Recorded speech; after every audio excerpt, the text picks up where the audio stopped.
Bonjour et bienvenue. Aujourd'hui, on va s'intéresser à une guerre absolument fascinante qui se déroule en permanence à l'intérieur de nous.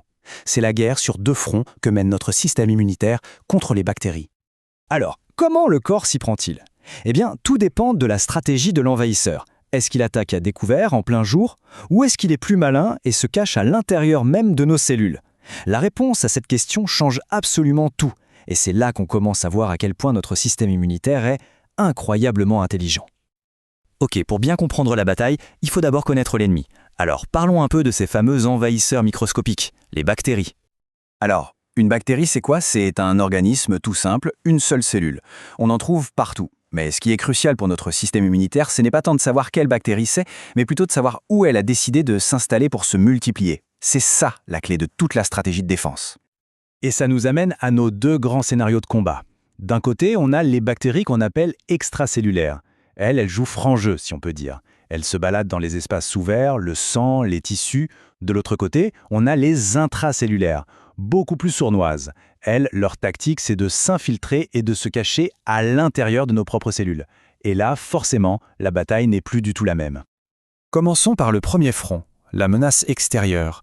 Comment est-ce que le corps gère ces bactéries qui se multiplient au grand jour?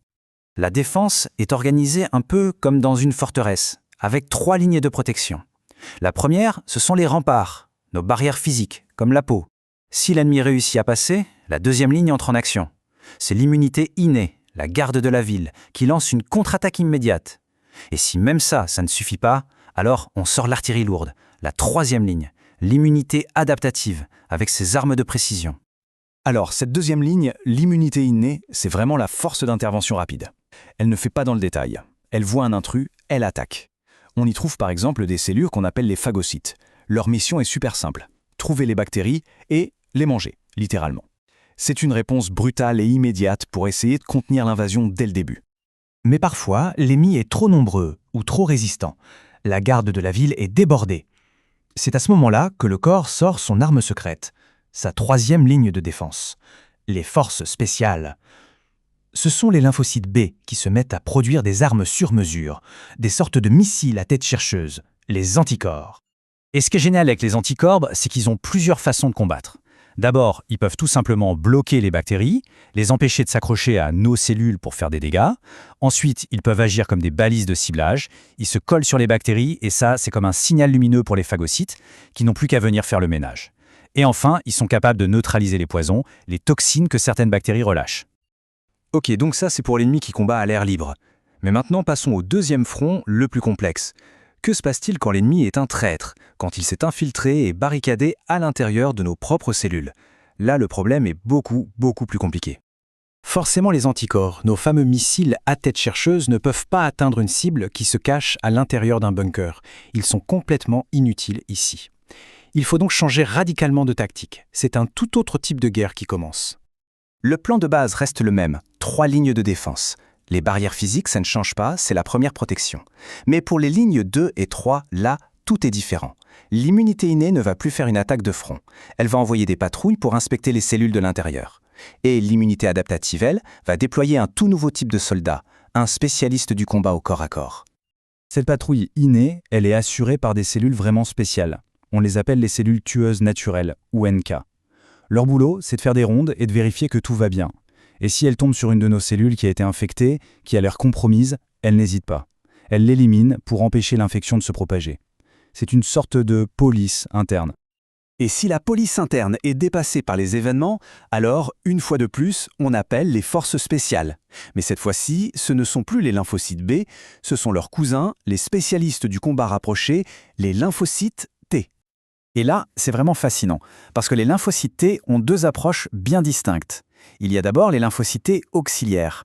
Eux, ils sont un peu comme des coachs.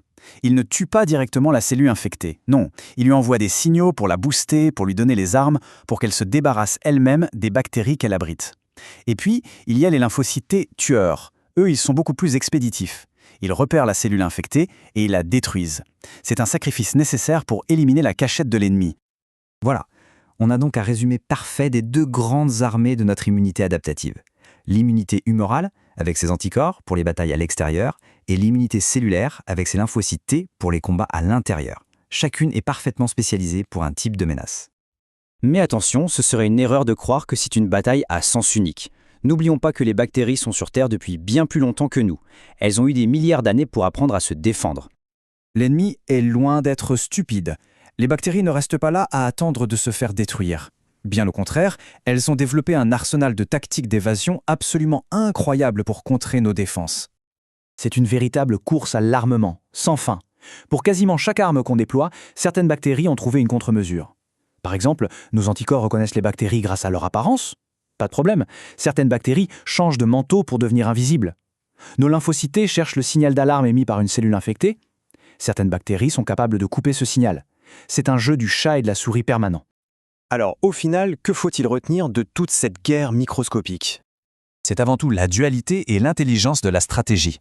Le système immunitaire ne se contente pas d'une seule approche, il a développé 2 plans de bataille complètement différents, parfaitement adaptés à la nature de la menace. Une guerre à distance avec les anticorps pour l'ennemi extérieur et un combat rapproché avec les lymphocytes T pour l'ennemi intérieur. C'est d'une élégance stratégique remarquable. Et cette citation l'exprime très bien. C'est un conflit biologique permanent. D'un côté, le microbe qui veut juste survivre et se multiplier, de l'autre, le système immunitaire qui veut l'éliminer. Et c'est de l'issue de cette lutte, de cet équilibre fragile, que dépend notre santé.